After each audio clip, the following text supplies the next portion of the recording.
Hola a todos, bienvenidos a un nuevo episodio de Personas Apasionadas, el podcast de Grindhood. El día de hoy me acompaña Gerardo Garrett, un empresario de muchísima experiencia, además de un inversionista en proyectos digitales. Hola Gerardo, bienvenido a Personas Apasionadas. Muchas gracias por estar hoy con nosotros. Hola Rodrigo, no, el agradecido soy yo, un gusto estar en Personas Apasionadas para compartir un poco nuestras experiencias, nuestros desafíos, nuestros fracasos y creo que va a ser una conversación dinámica y espero que sea del agrado de todos tus seguidores, Rodrigo. Gracias por la invitación.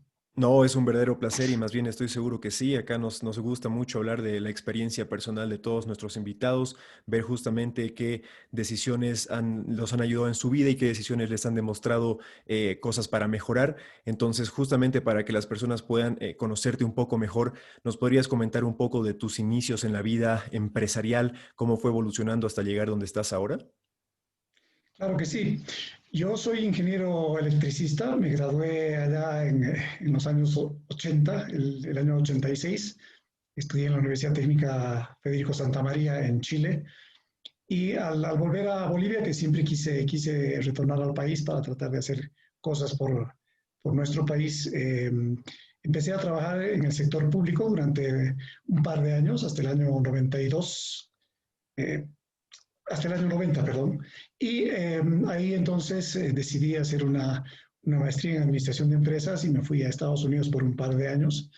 Yo ya me había casado para entonces y de hecho mi graduación coincidió fundamentalmente con el nacimiento de mi hijo, de mi primer hijo allá en Estados Unidos, así que tuve dos ocasiones para celebrar simultáneamente. Ya al regresar a Bolivia, un poco que con la experiencia adquirida en la maestría, entonces ya mi incursión en el tema de ingeniería como tal cambió fundamentalmente y para entonces empecé a trabajar en el sector corporativo, fundamentalmente en banca de inversión en este caso, y en temas relacionados al mercado de valores. Posteriormente, y claro, uno no tiene nada definido en la vida, ¿cierto? Mm. Recuerdo que estaba trabajando para Citibank en aquella época, allá por el año 99, 98, 99, recibí una llamada y una persona me invitó a entrar al negocio de la minería. Y este era el que después se constituyó en el famoso proyecto San Cristóbal. Mm. Eh, Fue una sorpresa, pero al mismo tiempo una agradable coincidencia porque mi familia, todos en mi familia somos de Potosí y hemos estado vinculados a la minería de una u otra manera. Mi padre estuvo mucho tiempo en minería, mi abuelo, mi bisabuelo realizaron muchos proyectos mineros, entonces de alguna manera fluía en mi sangre Claro, el cosquilleo de la minería, ¿no? sí. Así que empecé a trabajar con ellos en un proyecto muy interesante, de mucho desafío. Yo recuerdo que nuestra primera asignación en aquel momento fue el traslado del pueblo de San Cristóbal a 15 kilómetros al sur. Y eso fue todo un, digamos, un periplo, ¿no es cierto? Porque no solamente era el traslado como tal, sino las negociaciones con las comunidades. Entonces hubo una experiencia muy buena. Qué interesante. Lastimosamente, en aquel entonces, los precios de los minerales empezaron a caer y claro, ya la empresa decidió reducirse al mínimo necesario y en ese momento yo decidí salir para hacer mis primeras incursiones en el emprendimiento. Y ahí tuve un par de empresas con socios. Y te soy sincero, Rodrigo, nos fue un desastre, ¿no es cierto? Tenía una empresa de consultoría y también una empresa de productos masivos, pero claro, las condiciones en ese momento no estaban dadas y tuvimos que, digamos, dejar de lado estas buenas intenciones. Y en ese momento, entonces, volví a la banca, también me hicieron una oferta interesante y estuve unos 4 a 5 años trabajando para diferentes entidades financieras y otra vez las cosas de la vida, recibo una llamada en el año 2006 en la que San Cristóbal otra vez me vuelve a invitar para formar parte de sus filas, ya en un proyecto mucho más desarrollado, ya es más empezando la etapa de producción, ¿no? Y estuve con la gente de San Cristóbal por aproximadamente 9 años, hasta que el año 2014, sí, 2014 Entonces decidí un poco volver al tema de haré algún emprendimiento, porque ya tenía para entonces 53 años y claro, era un poco decisión de vida, o sigo en el mundo corporativo o me dedico a inversiones eh, eh, con mi propio riesgo y Claro. con mis propios recursos, ¿no? Y así fue que coincidiendo en un viaje que hice a Silicon Valley, un viaje de visita, vi que lo mío pasaba a ser en ese momento lo digital, ¿no? Ujú. Y desde entonces hemos incursionado, sí, siempre con socios, yo nunca he hecho ningún proyecto por mi cuenta, hemos hecho como 6 o 7 proyectos en el tema digital, desde el tema de la impresión tridimensional, pasando por la medicina cuántica, en algunos proyectos de robotización y finalmente en negocios que tenían que ver con transformación digital, sobre todo orientados al sector financiero, ¿cierto? Qué Y interesante. eh, con todo eso ya llevo 6 años en este negocio, ¿no es cierto? En la última inversión, ¿no? Y lo digo como primicia, a lo mejor tú le ibas a avanzar, fue la inversión que hice con ustedes en Urano, ¿no? Soy inversionista ángel contigo. Recuerdo muy bien aquella noche cuando en un cóctel nos encontramos, tú te acercaste y me contaste de tu proyecto junto con Fernando. Y yo vi en ese momento dos cosas, ¿no? Un proyecto que no terminaba de entender, pero se veía interesante. Y dos jóvenes, ustedes son súper jóvenes, apasionados en lo que querían realizar, ¿no? Y creo que no fueron más de 2 semanas, si corregime Rodrigo si me equivoco en los tiempos, en el que yo tomé una decisión de colaborar con ustedes, ir adelante en esta aventura que, bueno, la estamos construyendo juntos, pero Exacto. tú eres el líder y eres el experto en el tema, ¿no? Hoy día, y con esto cierro esta primera parte, eh, han habido, digamos, serios tropiezos, ¿no es cierto? Lecciones aprendidas sobre las cuales podemos hablar un poquito más adelante, que hacen que haya yo tenido que hacer todo un giro en mis inversiones para reacomodar a la situación de la pandemia por un lado y Claro. algunos otros problemas que ya se venían arrastrando de tiempo atrás, ¿no? Entonces, esa es un poco lo que he hecho, ¿no es cierto? Básicamente, y con eso resumo, mucho tiempo en el mundo corporativo, ¿no es cierto? Y 6 años en el mundo digital, que creo yo, lo que me va a llevar hasta quién sabe cuándo, Claro. pero sí decidir estar en esta ruta, ¿no? Qué interesante, Gerardo. Realmente podemos ver que en tu trayectoria como empresario, corporativo, emprendedor, has tenido muchísima experiencia, no solamente en un solo campo, sino como tú dices, has estado también en la parte de la minería, que seguramente conlleva problemas y soluciones muy diferentes a lo digital y también muy diferente a la parte financiera, como es en la banca, ¿no? Entonces, seguramente eso te ha llenado de muchísimo conocimiento y arsenal para poder enfrentar justamente lo que estás haciendo ahora de la mejor manera. Yo siempre intento rescatar que lo que nosotros consideramos como fracasos a nuestros ojos humanos no son nada más que aprendizajes que nos están preparando para lo que se viene más adelante. Entonces, todas esas experiencias conllevo o sea, considero que te han llevado a ser el individuo que eres ahora con tanto conocimiento y con tanta experiencia. Y hay algo que me da muchísima curiosidad con respecto a lo que nos contaste. Para empezar, nos dijiste que empezaste ahí en los años 90 ganando algo de experiencia con Citibank, trabajaste en diferentes lugares. ¿Cómo puedes ver ahí al final de los 90, a principios de los 2000, en un lugar, por así decirlo, como en Silicon Valley, vimos el dot-com boom, que fue cuando estaban sobrevalorando a muchas startups que hacían cualquier cosa y como era algo muy nuevo? ¿Cómo pudiste ver esa evolución en cuanto a los emprendimientos que estaban apareciendo en ese momento, tanto en Bolivia como tal vez en Estados Unidos, a comparación ahora el 2020 o estos últimos años? ¿Cómo ha sido esa evolución de emprendimientos y emprendedores a tus Sí. ojos? Yo fui a Silicon Valley por una invitación que me hicieron, ¿no? Y te dije, fue una casualidad agradable porque de ahí nació un poco ahora mi nueva vocación, que es lo digital. Mm, En aquella época, el 2014, ya el boom .com había pasado. claro. Entonces ya nadie hablaba de esos temas. Y yo recuerdo que a las empresas que visitamos, los temas de moda o los que realmente llamaban la atención eran impresión tridimensional, por ejemplo. Ya se empezaba a hablar de temas de blockchain. Ujú. eh, eh, Inteligencia artificial ya era, digamos, una palabra normal en Silicon Valley. Hablaban de machine learning. Entonces ya había las nuevas tendencias y el primer término que yo escuché que me llamó la atención porque nunca lo había escuchado fue cuando visitamos Singularity, la Universidad Ujú. Singularity University, y hablaron de disrupción. Para mí ese fue el primer tema extraño que escuché y todavía y como que no lo terminé de entender. El último día de visita, cuando ya habíamos pasado por diferentes empresas, entendí cuál era el tema. Y en ese momento ese era el factor común de lo que se hablaba en Silicon Valley. Y por supuesto, en paralelo empezaban a incursionar las startups, ¿no es cierto? Y con mucha fuerza, aunque eso ya venía de atrás, con los famosos los inversionistas institucionales Ujú. tipo venture capital, ¿no? Ujú. Entonces, las famosas VCs que ya habían desarrollado un montón de proyectos, ¿no es Ujú. cierto? Habían firmas enormes, pero el factor común era ese apetito por el riesgo y lo que se transmitía en Silicon Valley es el concepto del fracaso. Claro. ¿Cierto? Ellos decían, no teman fracasar, todos hemos fracasado aquí en Silicon Valley, y la estadística decía, uno de cada 10 emprendimientos eran exitosos. El resto se lo tiraba más o En menos algún abajo momento se y va a esa quedar. misma gente se reinventaba, ¿no es Claro, cierto? exacto. Y adoptaba esta nueva cultura de la disrupción.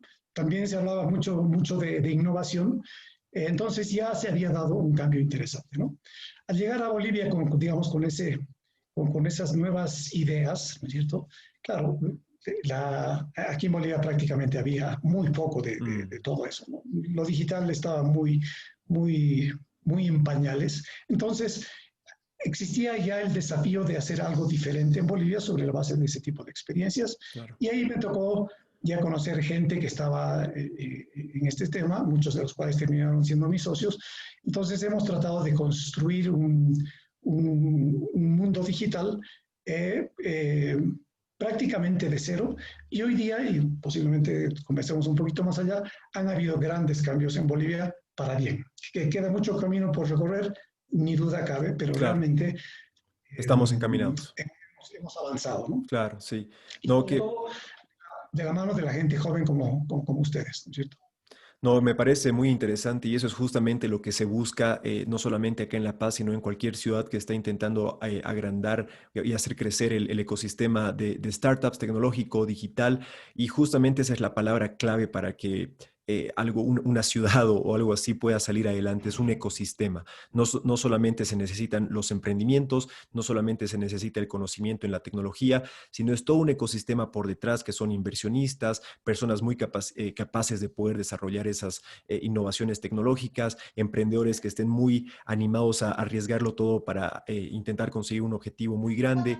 Entonces, realmente estamos viendo, como tú lo mencionas, que tal vez el 2014 estaba igual en una etapa muy temprana. Tampoco es que ha pasado muchísimo tiempo al día de hoy, pero estos 5 o 6 años ya hemos visto varios cambios, están naciendo nuevas startups, hay personas como tú que justamente están arriesgando un poco más, invirtiendo en estos locos que creen que pueden encontrar soluciones muy tecnológicas, muy escalables. ¿Qué crees que necesitaría Bolivia para que el ecosistema tecnológico digital pueda crecer más y mejorar en general? Sí. Yo te diría que la gran respuesta, Rodrigo, es, y Bolivia lo tiene felizmente, es talento, ¿no? Pero saber aprovechar ese talento.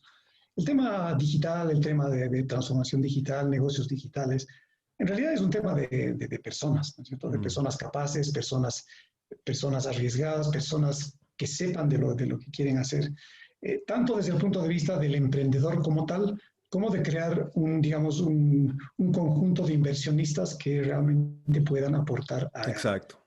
a esta dinámica, ¿cierto? Entonces, ahí hay mucho que hacer, ¿no es cierto?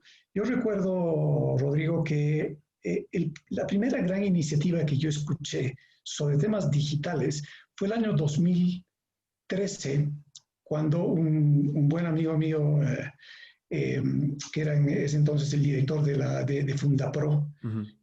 nos invitó a lo que en ese momento se llamaba un ecosistema, ¿no? Y no entendíamos mucho el concepto, que es lo que Miguel Hoyos en este caso quería hacer respecto de crear un, digamos, un conjunto de emprendedores que pudiera darle un cariz diferente al desarrollo empresarial en Bolivia. Y producto de eso, con Miguel y con el financiamiento de Fundapro, formamos en Bolivia la primera red de inversionistas ángeles. Y escuchamos muchísimas propuestas de muchos emprendedores en diferentes industrias, no Claro, no solamente solo en lo tecnología. tecnológico, ¿no? Ujú.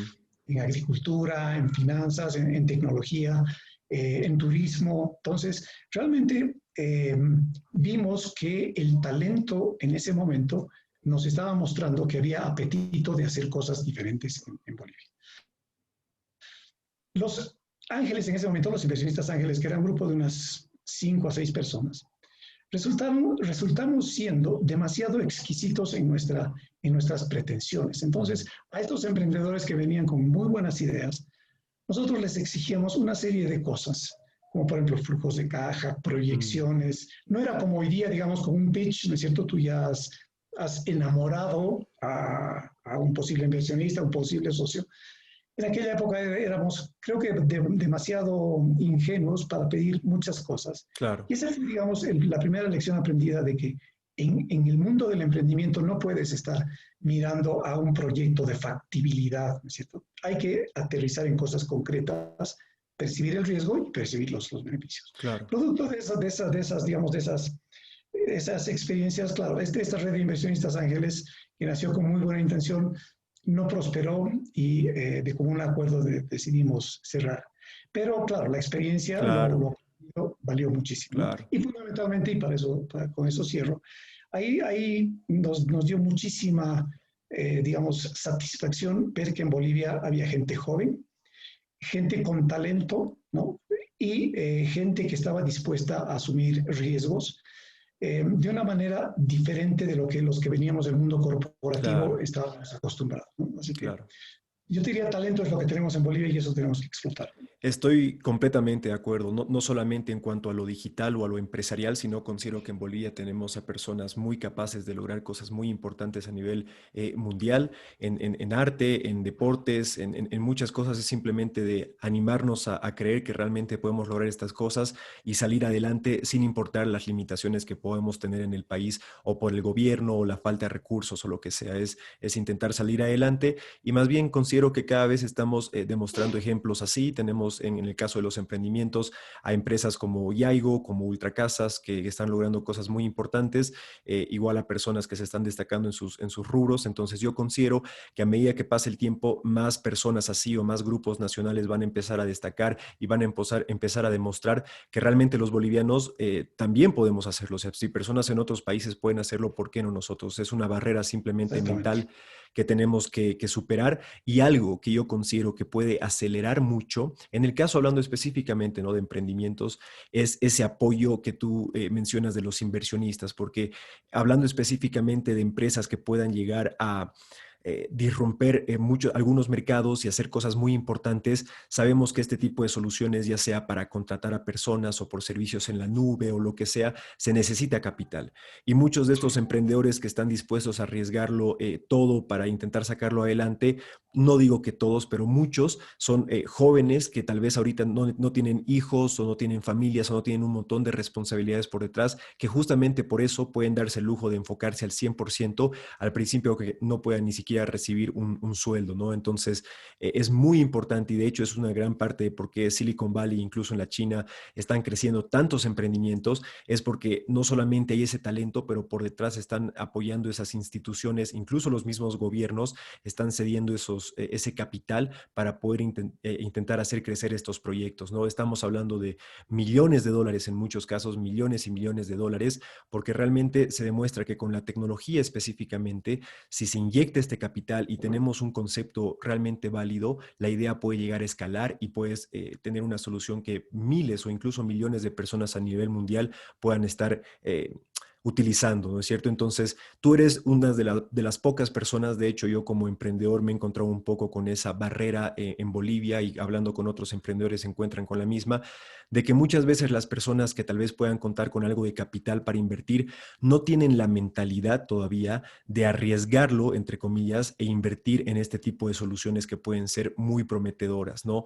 Entonces, tú en tu experiencia, que también eres un inversionista, como tú mencionaste, te invertiste en nosotros y seguramente más adelante puedas considerar en invertir en otros proyectos, ¿qué consejo o qué idea tú te podrías considerar que sería importante para que más personas que tal vez les parezca algo muy loco invertir en un grupo de jóvenes trabajando con tecnología, que se den cuenta el potencial que tiene eso? ¿Qué considerarías que es importante para que aumente este número de ángeles inversionistas o incluso instituciones más formales? Sí, yo te diría que no solamente los inversionistas ángeles, ya los inversionistas, digamos, más grandes como los VCs o private equity, ese tipo de inversión que ya son un poco más sofisticadas. Yo te diría que miran tres o cuatro variables fundamentales, por lo menos yo lo hago así. El primero es, ya hemos hablado del talento, o sea, quiénes están detrás del emprendimiento, ¿no es El cierto? equipo. El equipo, por supuesto. Segundo, la idea o el negocio, o sea, por qué ese negocio tiene opción de prosperar y por supuesto también entender que hay un riesgo también involucrado. Claro, El tercer tema es, y te lo digo por experiencia propia, Rodrigo, porque algunos de los emprendimientos míos en los que hemos intervenido, algunas son startups y otras son empresas un poco más digamos, más maduras, si tradicionales. vale el término. El gran error que hemos cometido es no entender bien al mercado Ujú, o no comprender si hay un mercado ahí afuera. claro, Entonces muchas veces dicen, sí, mi producto es tan bueno, es espectacular, que todo el mundo me lo va a comprar. Y no es así. O sea, uno tiene que conocer el mercado antes de incorporar alguna solución o un producto, ¿no? Y finalmente está claro el tema del apetito de riesgo que se traduce en que estos inversionistas están dispuestos a arriesgar su capital vía financiamiento claro. o aportes de capital. Entonces, esas son las cuatro variables más importantes en las que por lo menos yo me enfoco. Y de esas cuatro, la más importante para mí es este concepto de si existe un mercado, ¿no? Claro, Y si no queda, yo he visto dos soluciones. O definitivamente dejas de lado el emprendimiento, ¿no es cierto? Que generalmente va por ahí. O redefines tu estrategia de lo que llaman el go-to-market, ¿no es cierto? O claro. sea, ¿cómo voy a enfrentar un mercado que es desconocido? Y en eso, por supuesto, tiene que prevalecer que tu modelo de negocios tiene que ser lo suficientemente flexible para adaptarse a Exacto. determinadas situaciones, ¿no? Entonces, esas creo que son las grandes variables en las que los inversionistas se fijan, ¿no? Ahora, dentro del espectro de inversionistas, por supuesto, hay los inversionistas ángeles, que yo soy uno, y nosotros sabemos que hay un alto riesgo, sobre todo al inicio de los proyectos, demandamos un retorno también proporcional al riesgo que estás asumiendo, con alguna perspectiva de en un determinado tiempo tener un Claro, mecanismo de salida. claro. Los que ya están en etapas más adelantadas, ¿no? En un early stage o en las series ya, en las rondas de inversión más sofisticadas, por supuesto se preocupan de otro tipo de cosas, Claro. pero fundamentalmente temas de escalabilidad del negocio, calidad del producto, el equipo que es fundamental, cómo ese equipo ha ido madurando en el tiempo y después de todo, por supuesto, el modelo de negocios que te dice de dónde vas a obtener el dinero y cómo este emprendimiento va a crecer y va a ser sostenible en el tiempo. No, sí, de hecho es muy importante todo lo que mencionas y algo que quisiera rescatar aún más es el tema de que dices el riesgo, ¿no? O sea, el tema de invertir muchas personas no, tal vez no lo ven como una opción porque es el riesgo y les da miedo a fallar, pero por así decirlo, algo que es muy comprobable es que justamente en estas startups que tienen esta posibilidad de escalar y pueden lograr cosas muy importantes, es a mayor riesgo también es mayor la ganancia. O sea, si tú inviertes en un proyecto que tal vez parece una startup que tiene unas cuantas líneas de código y qué sé yo, y puedes decir, no, es muy arriesgado, pero si realmente tienen un producto que puede ser muy escalable a nivel internacional, como es visto en casos de Uber, Airbnb, Facebook, Robinhood, cuántas empresas así, el nivel de retorno, el Return of Investment, el ROI, es muy grande. O sea, realmente no existe otra inversión que una persona pueda hacer, ni poner el dinero en ningún banco, ni en bienes raíces. O sea, realmente no hay un retorno de inversión mayor que en invertir en este tipo de proyectos, obviamente si es que sale bien. Y algo que es muy importante, no solamente mencionar esto, que es parte del modelo de negocios, por así decirlo, de los VCs o de los inversionistas realmente muy profesionales que se pueden dar el lujo de invertir en varias startups, es que no están con sus ahorros de vida, sus 50,000 o 100,000 dólares, y lo arriesgan todo e invierten en una startup. Es como que tienen su billetera como para invertirnos en 10, 20, 50 startups, y ellos están muy conscientes de que de esas 50 startups de las que van a invertir, tal vez sola una o dos de ellas llegue a ser un éxito muy grande, tal vez máximo unas 10 les puede ir relativamente bien, y están muy conscientes que la gran mayoría, el resto, va a fracasar. Entonces su apuesta no está en que en todo lo que yo invierta, todo se va a volver en oro, es en invertir en los suficientes proyectos prometedores que uno o dos, es cuestión de invertir en un Airbnb, en un Robinhood, en una empresa así que pueda tener un retorno de inversión muy grande, y ya recuperas toda tu inversión previa perdida en los otros emprendimientos, y con un ingreso mucho más grande, ¿no? Entonces, eso es algo para tomar en cuenta, que a veces las personas que estén tal vez pensando en invertir no lo analizan mucho, pero considero que todos estos inversionistas profesionales más bien están muy conscientes de eso, y eso también reduce mucho el riesgo, por así decirlo, de invertir. Sí. Comparto plenamente, ¿no? Estos son negocios de altísimo riesgo, ¿no? Y eso significa también un retorno alto. Creo que el justo medio está en saber valorar el día cuando un emprendimiento está, digamos, en una marcha más o menos continua.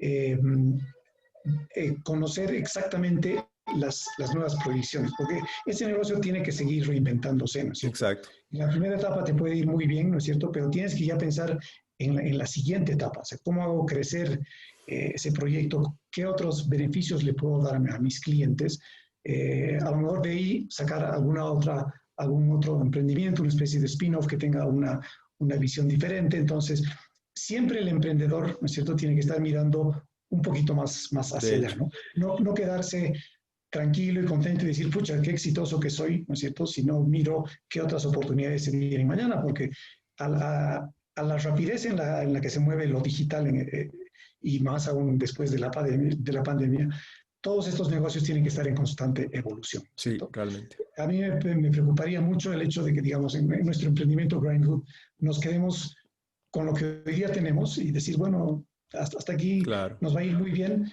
cuando en realidad la rueda tiene que seguir creciendo, ¿no? Entonces, creo que ese es un desafío para todos, tanto De los hecho. emprendedores como los inversionistas que tienen que ver a sus emprendimientos con esta visión de eh, tenemos que ir generando nuevo valor Innovación. para estas inversiones, ¿no?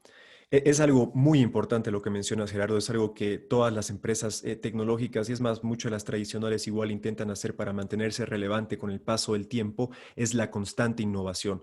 Y lo vemos Sí, en las empresas más exitosas tecnológicas que han tenido su boom, tal vez con su producto inicial o después de algún pivotaje, pero el producto que los ha hecho brillar, pero que no se quedan ahí. Facebook no es que se ha detenido con la plataforma social que te conectaba con sus amigos, porque si se hubiera quedado exclusivamente en ese nicho de mercado, tal vez ya no existiría Facebook. Ha tenido que claro. constantemente innovar, ha adquirido otras empresas, se ha abierto el panorama a otros mercados, a la realidad virtual. Uf, en cuántos proyectos diferentes que están trabajando empresas como Google Así es. y Facebook. Entonces, la constante innovación es súper importante, pero ¿qué también conlleva esta constante innovación? No todo lo que tocamos, sin importar que uno sea Steve Jobs o Mark Zuckerberg o quien sea, se va a convertir en oro. Por Lo hemos supuesto. visto clarísimo en empresas muy exitosas. Instagram saca nuevos features constantemente. Hay algunos que les va mucho mejor, otros que no tanto. Es parte de aprender de esas experiencias, constantemente intentar ver que las tendencias del mercado, que tú dices, entender el mercado es muy importante. Ahí en parte de los emprendedores igual es súper importante hablar con el mercado, con los usuarios, con las personas que están utilizando la solución. Entonces, realmente considero que lo que mencionas de la innovación es un punto súper importante, que obviamente lo vemos un poco más del aspecto aspecto nosotros como emprendedores tal vez lo podemos ver con ciertos ojos, saber cómo innovamos en cuanto al producto que estamos trabajando. Pero el emprendedor tiene normalmente, a menos de que alguien sea Elon Musk, un emprendedor tiene un emprendimiento en el que se está enfocando. Entonces su nicho de mercado, su visión está muy cerrado en eso. Uno como inversionista no se cierra tanto. Por más de que hay inversionistas que tal vez invierten solamente en un tipo de startups, la gran mayoría tal vez tiene su ojo abierto a mucho más rango de diferentes startups. Entonces, tú como inversionista, ¿cómo analizas esa innovación constante tecnológica en diferentes tipos de mercados, como por ejemplo fintech o media o diferentes cosas? ¿Hablas con los emprendedores? ¿Cómo haces tu estudio de la evolución de los mercados y de la tecnología? Mira, el primer elemento es, y vuelvo al tema del talento, ¿no? Yo tengo 58 años, ya yendo a la 59, y todo este tiempo he trabajado con gente joven, como tú, ¿no es cierto? Gente mucho menor que yo. Entonces, yo he tenido que reinventarme de alguna manera para tratar de entender cómo piensa Claro, el nuevo emprendedor. Entonces, desde ese punto de vista tiene que haber un cambio de paradigmas, ¿no? Respecto de lo que uno pensaba que lo hacía bien, respecto de la realidad que uno vive, ¿no? Entonces, yo he aprendido muchísimo y en toda esta etapa lo que más eh, siento y lo que más rescato y lo que más me ha gustado es trabajar con gente joven. Por supuesto, seguramente yo he transmitido mi experiencia, claro. pero fundamentalmente y de una manera egoísta yo he aprendido mucho de gente como tú. En temas de eh, eh, cómo innovar, cómo desarrollar proyectos, cómo arriesgar, ¿no es cierto? Cómo ver la vida de una manera totalmente diferente, ¿no es cierto? Gente como tú, los famosos millennials, tienen una dinámica totalmente diferente que los hace, digamos, diferentes, por supuesto, pero al mismo tiempo da una connotación de que el mundo ha cambiado, no es que está cambiando, ha cambiado y está cambiando para bien. Sí. Entonces, en ese sentido, los ejemplos que tú lanzas, claro, los grandes emprendedores, Zuckerberg, Steve Jobs, el mismo Elon Musk, ¿no es cierto? Son, claro, son digamos, personajes en los que uno se ve y dice, ojalá algún día yo pudiera ser así. La realidad, yo te diría, Rodrigo, hay muchísimos Zuckerbergs, muchísimos Musk en el mundo, felizmente. Quizás, por supuesto, no miles y millones de dólares de inversión, pero hay gente realmente por la cual yo me saco el sombrero. Aquí en Bolivia te Mm, estoy diciendo, ¿no es cierto? Y que se digan en otros países.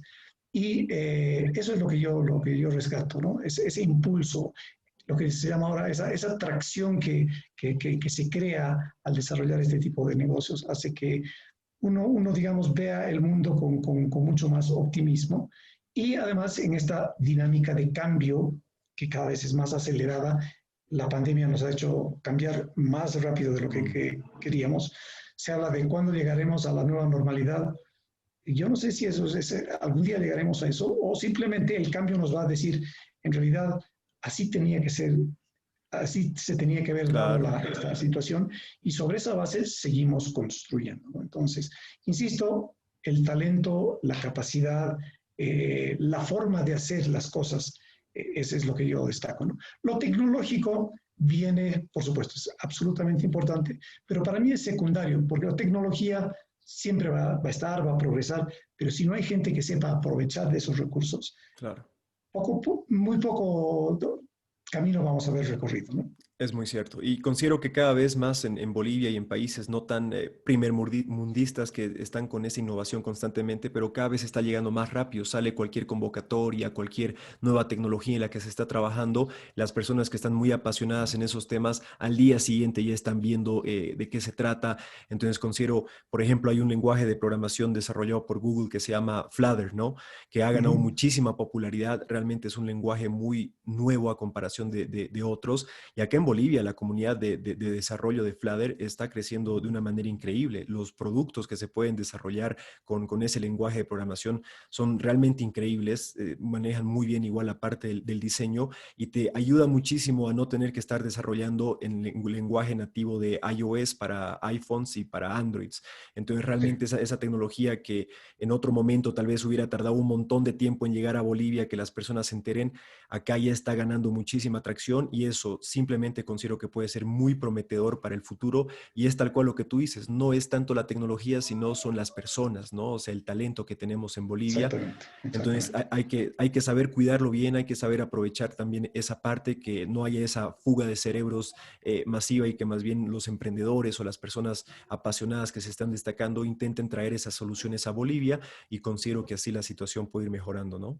Exactamente, no, definitivamente no. Ahora, a todo esto, Rodrigo, yo diría que la clave es ahora en Bolivia y en todos los países, porque esta es la onda, si vale el término. O sea, todos los que estamos involucrados en esto tenemos que preocuparnos por nuestro ecosistema, en este caso el ecosistema digital, Mm, ¿cierto? Cómo los emprendedores como tú se colaboran entre emprendedores. Estos tus podcasts un poco tienden a eso, ¿no es cierto? A claro. lograr la colaboración de aquellas startups que ya tienen más recorrido en el mercado y quizás de aquellos que están empezando con ideas, ¿no? Eh, el tema de los inversionistas, ¿no es cierto? Creo que, y hago un poco referencia a este último mapeo que se hizo y se presentó hace un par de semanas, ¿no es cierto? El mapeo digital en Bolivia, que da unos resultados, desde mi punto de vista, muy interesantes Muy si los prometedores. comparas respecto del 2019. El mapeo dice hay más startups, ¿no es cierto? Algunas han salido lógicamente y otras nuevas han entrado. Hay nuevos inversionistas, ¿no? Hay una red de inversionistas ángeles en Santa Cruz, ¿no es cierto? Santa Cruz Angels, que entiendo que hacen un muy buen trabajo. Están apareciendo digamos, los otros actores que dinamizan, como las aceleradoras, las incubadoras, a los cuales de una u otra manera el emprendedor acude, ¿no es cierto? Mm, Y tú como Grindhood has estado en esas experiencias, ¿no es cierto? Y todo eso agrega valor, ¿no? Donde todavía tropezamos, lastimosamente, es en que el concepto de inversión todavía está en pañales, porque esa comunidad de inversionistas todavía no acepta un riesgo demasiado alto, ¿no? mm. Entonces prefiere ser más conservadores y apuntar quizás a otro tipo de emprendimientos. Entonces, pero sí lo que este estudio destaca, ¿no? Y yo compro ese mensaje, es que el ecosistema en Bolivia está empezando a Florecer. existir, Mm, a florecer. sí, Y muy cierto. esa es muy buena noticia. Y hay diferentes actores a nivel privado, ¿no es cierto? A nivel gubernamental, ni que se diga, a nivel académico y a nivel de los inversionistas, ¿no? Donde me incluyo yo, que queremos que esto vaya desarrollando. Ojalá el día de mañana hayan 5 Grindhoods, hayan 5 Yaigos y así la multiplicación de estas startups sea exponencial, ¿no? Para hablar de Realmente. un término también de modo. Porque creo yo que el futuro de los países, ¿no? En general, y digamos en América Latina, ¿no es cierto? Hay ejemplos de que las startups están empezando a, eh, a dar la pauta de lo que va a ser la nueva dinámica empresarial De hecho. en el mundo y particularmente en Latinoamérica, ¿no? Tú hace un momento me hablabas de las fintechs, que quizás es el sector que yo más conozco, con el que he trabajado más de cerca. En Bolivia están empezando a aparecer fintechs muy interesantes. A mí me ha tocado trabajar con fintechs que hemos traído del exterior, hemos vendido sus soluciones a algunas entidades financieras, pero al final del día te das cuenta que el común denominador otra vez es el talento. Y aquí en Bolivia hay la capacidad para desarrollar este tipo de emprendimientos, particularmente en la industria de las fintechs o De las hecho. que venden soluciones para los mercados financieros, ¿no? Entonces, yo soy un optimista y creo que este estudio, el mapeo digital, refleja de alguna manera ese gran cambio que se ha dado en un año, ¿cierto? No, sí, de Hay hecho. nuevas aceleradoras, como te decía, hay un nuevo tipo de inversionistas, hay muchas más startups y yo creo que la misma academia, ¿no es cierto?, está dando un giro importante de reconociendo que lo digital es el futuro, ¿no? Y la pandemia ha demostrado que la aceleración en el mundo digital es extrema en el sentido de que si no te conviertes hoy a un mundo digital vas a haber perdido mucho terreno, ¿no? Es que es el presente y el futuro y es la ley de la naturaleza que igual hemos visto con la pandemia, que puede ser un poco triste, pero es la realidad, que el que La no sabe realidad. adaptarse, el que no sabe adaptarse se queda atrás. Entonces estamos viendo que lo digital está irrumpiendo muchos mercados, es lo que le está pasando a la industria de los taxis, del delivery. Realmente estamos viendo que la tecnología está liderando y el sector privado, por así decirlo, son las startups que están dictando ese ritmo, lo está haciendo muy bien y tal cual algo que me encanta. No soy muy fanático personalmente de las fintech, de la parte financiera y todo, pero es inevitable destacar que es un mercado increíble para trabajar en un mercado, por así decirlo, como es Latinoamérica. Sí, Justamente Uruguay sacó su primera unicornio hace tan solo unos cuantos días, que es una sí, fintech. En Brasil tenemos a Nubank, una fintech que le está yendo increíblemente, y es porque la realidad, por más de que el banco o la banca en general hace un muy buen trabajo en muchas áreas,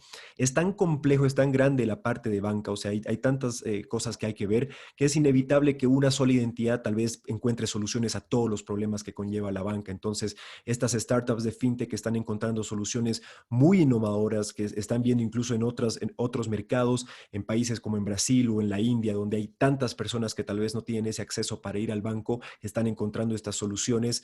Entonces, realmente podemos darnos cuenta que el trabajar en fintech para cualquier emprendedor que puede estar interesado tiene un mercado que es muy atractivo. O sea, de hecho, si encuentran una solución muy válida y tal vez están enfocados un poco más en la parte de no individuos, sino trabajar con soluciones a los bancos, de hecho ya tienen muchos clientes que tienen una billetera importante, o sea, que no van a reprimirse de pagar cierto capital para la solución. Entonces, realmente puede ser muy interesante y estamos viendo un despegue muy grande en lo que son las fintech acá en Latinoamérica y seguramente cada vez van a ir apareciendo más y más. Y obviamente acá tienen a una persona de mucha experiencia acá en Bolivia para poder contactarse o pensar en alguna solución que seguramente puedes tener muchos consejos y con tu experiencia, ¿no?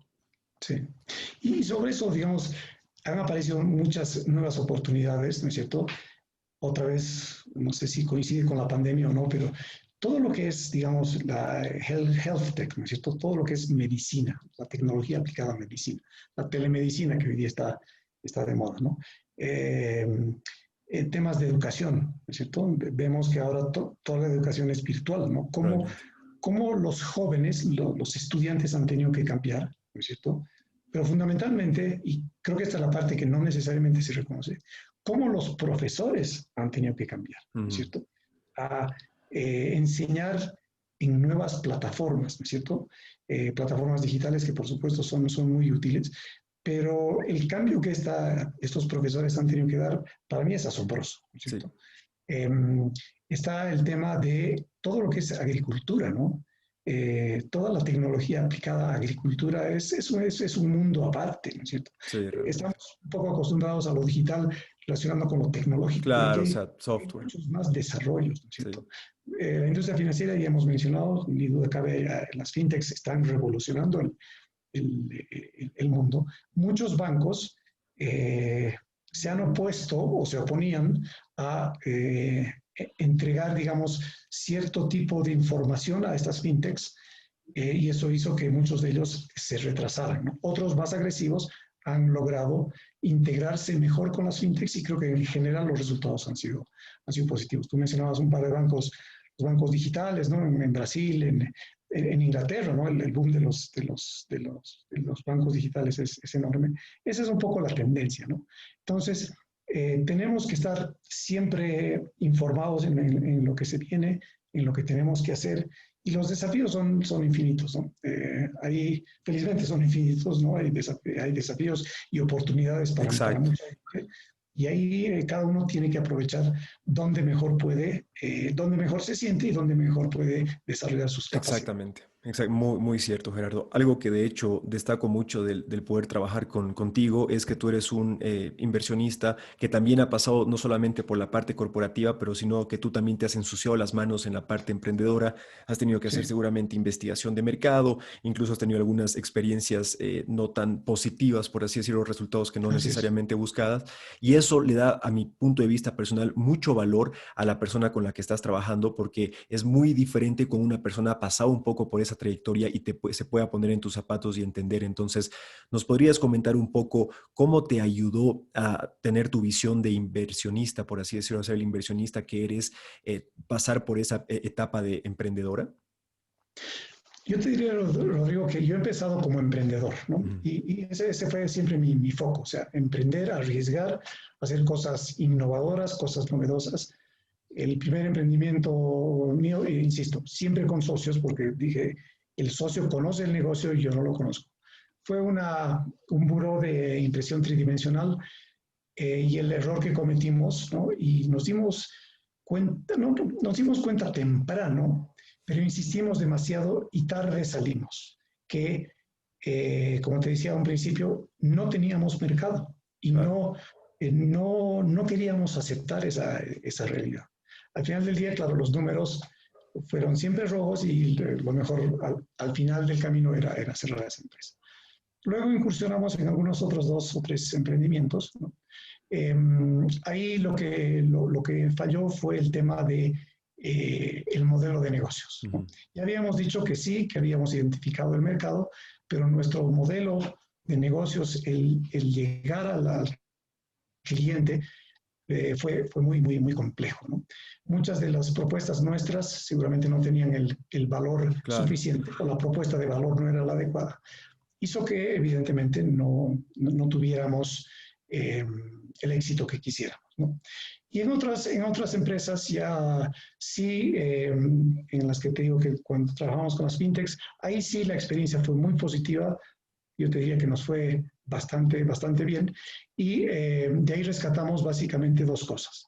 Uno, el tipo de socio que tienes que tener. Creo que es fundamental entender a tu socio y que tu socio te entienda, ¿no es Ujú. cierto?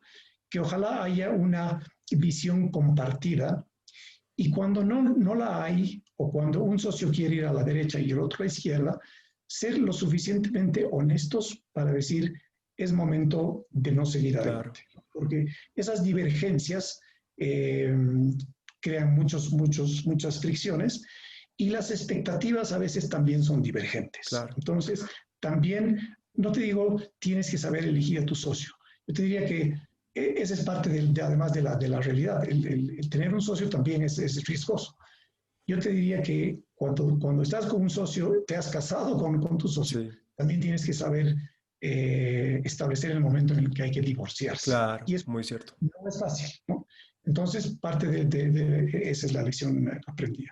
Y finalmente, entonces, todo eso desde el punto de vista del emprendedor, ¿no es cierto?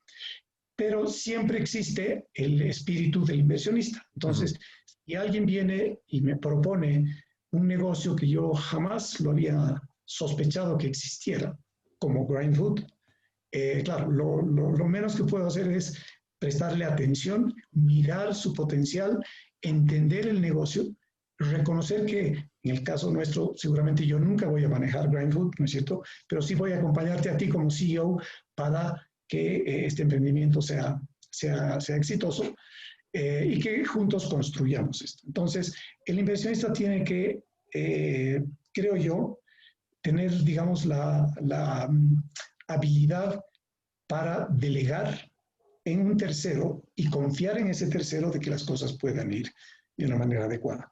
Y si las cosas no van tan bien, saber establecer mecanismos de corrección, ¿no?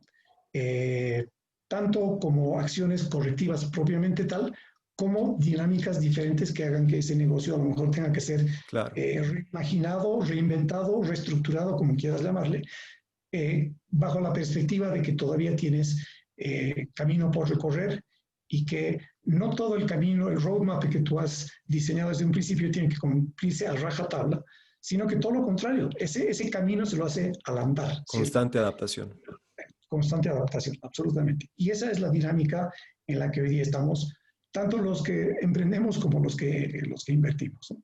Muy cierto. De hecho, Gerardo, algo que quiero rescatar de lo que mencionas ahí es el tema de poder, como tú decías, es prácticamente como casarte, no solamente un socio en cuanto a un inversionista, pero en el caso de los emprendedores también buscar a tu cofundador o a tus primeros empleados del equipo o qué sé yo. Es como que en cualquier relación, no solamente empresarial, es muy importante. Normalmente la etapa inicial siempre es la de la honeymoon, ¿no? O sea, todo está saliendo bien, es bonito, parece prometedor, pero es muy importante tal vez no saltar de golpe por lo inicial, sino realmente tomarse la molestia y el tiempo de conocer a esta persona, porque si estás entrando en una sociedad con esta persona, vas a encontrarte en una montaña rusa, vas a encontrarte en momentos muy buenos y vas a encontrar en momentos malos, entonces es muy importante analizar y conocer lo suficientemente bien a esa persona como para que estés seguro de que por más de que hayan momentos malos, esa persona es la adecuada para que esté ahí. Porque como en una misma relación de parejas, hay terminadas que terminan bien, terminan siendo amigos, no hay arrepentimiento, no hay rabia ni nada, pero después hay terminadas que son fatales, que realmente te das cuenta que no conocías muy bien a la persona. Y considero que eso es muy importante. Y aprovecho para decirlo en el podcast que yo me considero muy afortunado de tener esa relación contigo, Gerardo, de que en el viaje de Grindhouse ha sido como una montaña rusa y tanto en las buenas como en las malas has sabido escuchar muy bien. Considero que hemos tenido una muy buena relación y obviamente va a seguir siendo así. Entonces es algo para destacar, ¿no? La importancia de poder conocer bien a esa persona y como tú dices, confiar en esa otra persona para que haga lo que tenga que hacer. Así es, Ahí así es. hablando, hay muchos emprendedores que tal vez no se puedan estar escuchando que hoy recién están por empezar a emprender o que ya están en ese camino, están buscando inversión. Eh, ¿Qué consideras que sería lo más importante para estos emprendedores? Ponte si quisieran contactarse con un inversionista como tú, ¿cuáles son los puntos más importantes que un inversionista busca como luz verde para invertir en estos emprendedores? Sí, como te dije al principio de nuestra conversación, yo busco tres o cuatro factores clave. El primero es el equipo, ¿no es cierto? La gente que está detrás del proyecto. Segundo, si ese emprendimiento tiene mercado, ¿no? ¿Qué tipo de mercado? Tercero, el modelo de negocios, cuán sólido es, cuán escalable es en el tiempo, cuánta atracción va a generar en el tiempo. Y eso es fácil de medir en función de dos o tres variables críticas que hacen que ese modelo puede ser puesto a prueba a un principio, pero en mi caso, por ejemplo, sé que ese modelo puede ir cambiando y debería ir cambiando en el Claro. tiempo para adaptarse mejor a la realidad. Esas son las tres variables fundamentales. Y la cuarta, evidentemente, es eh, el compromiso que tiene este emprendedor con su proyecto. Eh, yo soy de la idea de que del equipo, digamos, fundador de una, de una startup en este caso, o de una empresa en general, Ujú. uno, por lo menos uno de los fundadores tiene que dedicarle tiempo completo. Por lo menos uno. Ojalá sea el equipo completo. De hecho. Eh, no creo, y creo que de alguna manera la experiencia me lo ha demostrado, yo no creo que un emprendimiento que nació con la buena idea de este grupo pueda ser delegado a un tercero, digamos, a un gerente contratado para que lleve adelante Mm. este propósito. El sudar la camiseta, el estar ahí, transpirarla, es fundamental. Y ese emprendedor tiene que estar empapado de ese espíritu y no delegar a un tercero, ¿no? Muy Por de acuerdo. supuesto, hay actividades, disciplinas que se pueden delegar y es Claro. bueno integrar a terceros, ¿no es cierto? Pero por lo menos uno de los emprendedores tiene que estar ahí 100% comprometido, que es el caso de ustedes y que es el caso de la mayoría de los emprendedores, por lo menos en Bolivia, ¿no? Hace un poco, hace 2 o 3 días, vi el podcast que tuviste con Yaigo y cómo los emprendedores de Yaigo se han comprometido con ese proyecto, con ese sueño, ¿no es cierto? No han delegado en un tercero o no han dejado esto en un tercero, ¿no? Claro. Eh, creo que Ariel explicaba que él viajaba a Oruro y de ahí se iba a Sucre y de ahí a Tarija, entonces eso es un valor enorme, ¿cierto? Realmente. Podría seguramente él delegar en un tercero y decir, pues anda a abrir eh, la empresa en otras latitudes, pero seguramente el éxito no hubiera acompañado a Yaigo en Realmente. este caso, como fue el compromiso. Entonces, para cerrar, esa es la variable fundamental, el compromiso del equipo fundador hacia su emprendimiento, ¿no? Realmente es muy cierto y ahí simplemente para aumentar yo considero que el porqué de lo que tú estás diciendo es que emprender, en este caso una startup tecnológica que idealmente le puede ir muy bien, que justamente igual lo hablamos con Ariel, no es nada fácil. O sea, realmente se necesita mucho tiempo, mucha energía, mucho esfuerzo, muchas variables que realmente es muy importante que el equipo, al menos fundador al principio, pueda incluso ponerse diferentes gorras y hacer diferentes trabajos para poder sacar adelante. Entonces, realmente si el equipo fundador no le está poniendo su 100% de energía, especialmente en la etapa temprana, realmente ahí hay una luz roja que te dice algo no está muy bien acá, porque además, si el equipo fundador no le está poniendo un esfuerzo tan grande es porque tal vez igual no le tiene tanta fe al proyecto. Entonces, Claro, realmente claro. demuestra mucho, mucho valor el que tú digas, no, yo y mi equipo fundador le estamos dedicando el 100%, estamos sacrificando poder tener trabajos estables en otras empresas para meternos acá. Eso ya de entrada es música para los oídos de los inversionistas, ¿no? Por Entonces, supuesto, por es algo supuesto. para rescatar. Ahora, Gerardo, yo sé que estás muy metido no solamente como inversionista, sino te apasiona mucho toda la parte digital, tecnológica, fintech. ¿Podrías recomendar a todos los que nos estén escuchando algún podcast o libro o película o algo que te haya ayudado a ser un mejor inversionista y empresario en cuanto a lo digital? Es una pregunta difícil, Rodrigo. Yo no he seguido, digamos, un ejemplo perfecto, ¿no? Si me das a elegir, yo creo que, digamos, el tema de Elon Musk es interesante de seguir, ¿no es cierto? Es un hombre que se ha formado por cuenta propia eh, y ha desarrollado varios frentes de negocios. Pero está claro que más tiene una visión clara de a dónde quiere llevar cada uno de sus emprendimientos. Ujú. Los otros grandes emprendedores, por supuesto, hay que conocerlos, hay que leer de sus experiencias, pero yo te diría, ninguno de esos modelos necesariamente tienes que replicarlo, Claro. porque cada uno es diferente Ujú. en sí, ¿no es cierto? Tú que estás desarrollando Grindfood, que es una red social, seguramente, por supuesto, sigues lo que ha hecho Facebook, lo que hace Instagram, ¿no es cierto? Sirven de modelos, ¿no es Claro. cierto?, de los cuales aprender. Pero yo te diría que Grindfood es una experiencia propia, diferente y única. Sí, Y sobre esa base tú la estás construyendo. claro. Entonces, yo te diría que a los nuevos emprendedores, estos son buenos que lean libros, que lean artículos, que vean videos en YouTube o lo que fuera, seguir cierto tipo de podcast para aprender la dinámica en la que se dan estos negocios. Pero no significa, en mi criterio, que ellos tengan que replicar a un Claro. modelo en particular o a una persona y decir, yo quiero ser Zuckerberg. No lo va a hacer, imposible, ¿no es cierto?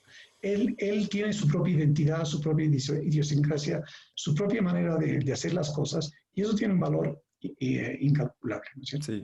Yo creo que sí hay que aprender de todos estos grandes personajes en el mundo digital, pero no necesariamente tienes que seguir Claro. ese camino, ¿no? Claro. No es. Pero lo que dices es muy cierto y de hecho es parte de lo que estamos intentando hacer con Grindhood. Nosotros consideramos muchísimo que hay un valor incalculable en la experiencia personal que pasan estas personas. Justamente Sí, porque claro. crees que es tan estudiado y tan leído la biografía de Elon Musk o de Steve Jobs, porque en su vida y en su estilo de vida, en la manera que hacían las cosas, dejaban rastros de qué tanto esfuerzo le ponían para poder sacar sus proyectos adelante. Eso se puede estudiar. El éxito no es una cuestión de suerte que pasa por pasar.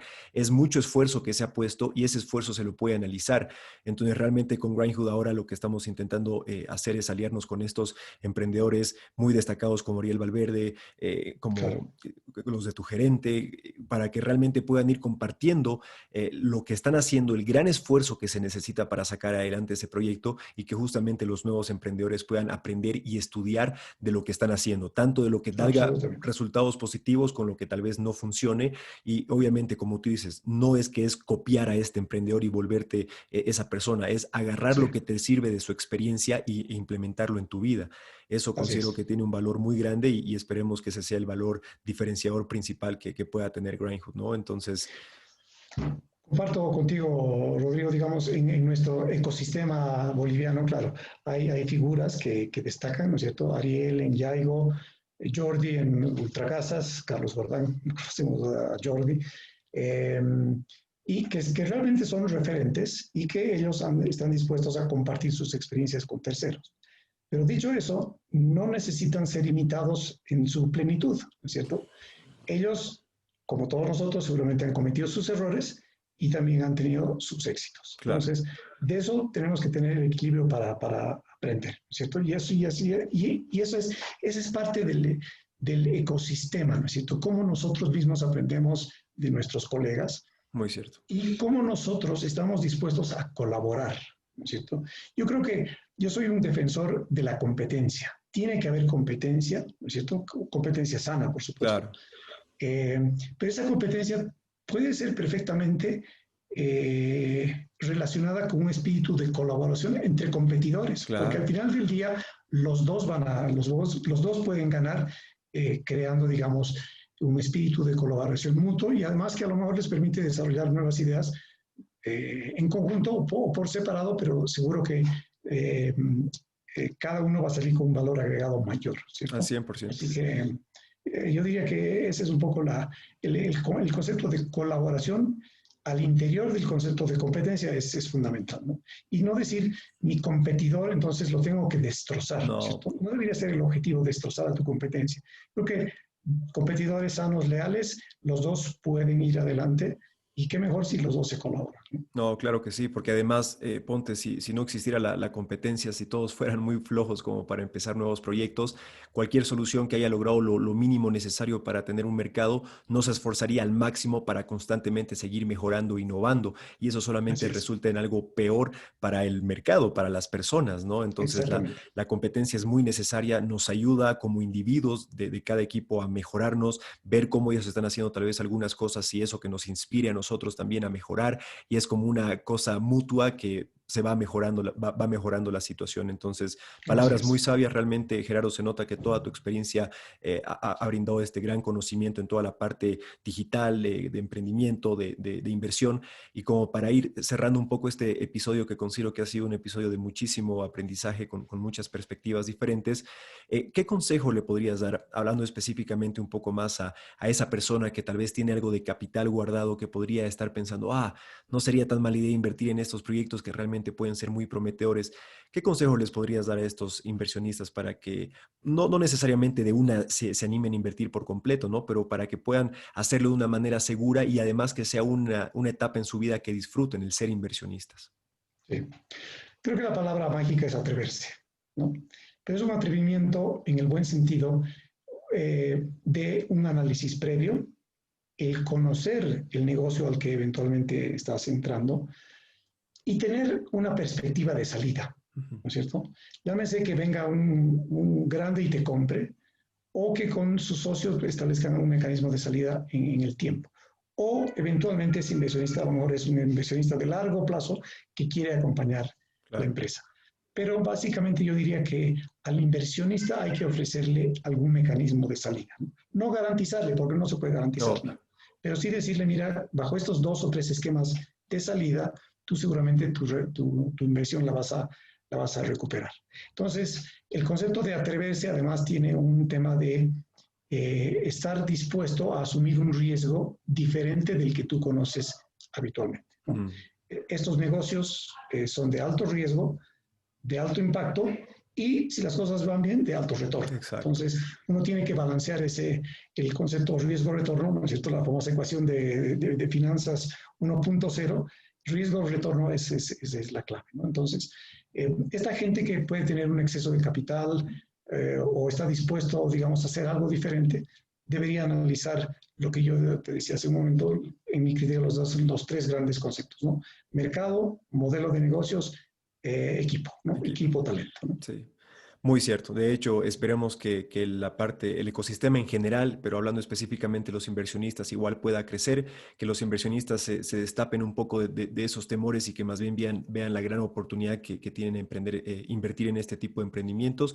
Y considero que contigo tenemos un gran ejemplo de eso, una persona que ha pasado por muchísima experiencia, que tiene conocimiento y que justamente no se cierra a los conocimientos que ya ha adquirido. Como tú dices, una gran parte de tu aprendizaje es hablar e interactuar con personas que se encuentran que son más jóvenes, que están en el mercado tal vez más movedizo, más actual, interactuar con ellos, ver las tendencias. Considero que eso es una parte muy importante para mantener al tanto de la innovación y la tecnología que está en juego, y eso puede ayudar muchísimo a tomar mejores decisiones. Mientras más conocimiento tengamos, mientras más nos informemos al respecto, menos riesgoso va a ser las inversiones que hagamos, ¿no es cierto? Entonces, Así es, así bueno, es. Y digamos, para cerrar sí, estas sí, ideas, Rodrigo, yo quiero cerrar con un ejemplo del cual yo me siento muy orgulloso. Mi segundo hijo, Sebastián, ¿no? Que está terminando su maestría, ha decidido emprender, ¿no? Y tiene dos socios, son tres en total, eh, que están desarrollando un proyecto interesante, innovador, y en 3 o 4 meses de operación realmente están mostrando resultados, ¿no? ¿Qué destaco de ellos? Y creo que otra vez va a esas variables. Creo que es un buen equipo el que Sebastián de hecho, y sus socios tiene un bonito modelo de negocios y un mercado, su mercado es Bolivia todavía, algún día no sé si saltarán fronteras, pero un mercado que ellos han sabido dimensionarlo, entenderlo y sobre esa base generar soluciones o propuestas de valor para el nicho que ellos han identificado. Entonces, como ese ejemplo, hay muchos en Bolivia, felizmente. Y creo que todos los del ecosistema tenemos que apoyar esta nueva dinámica, ¿no? Y cierro diciéndote que el próximo gobierno tiene que mirar en lo digital, en los jóvenes, en las startups, el futuro de este país, muy ¿cierto? cierto, muy Tenemos que cierto. caminar en esa dinámica, ¿no es cierto? Por supuesto, Bolivia tiene que vivir también de otras cosas, pero realmente los candidatos, las propuestas tienen que venir por darle la importancia a estos nuevos paradigmas que están generándose y que van a ser el futuro de nuestro país, ¿no?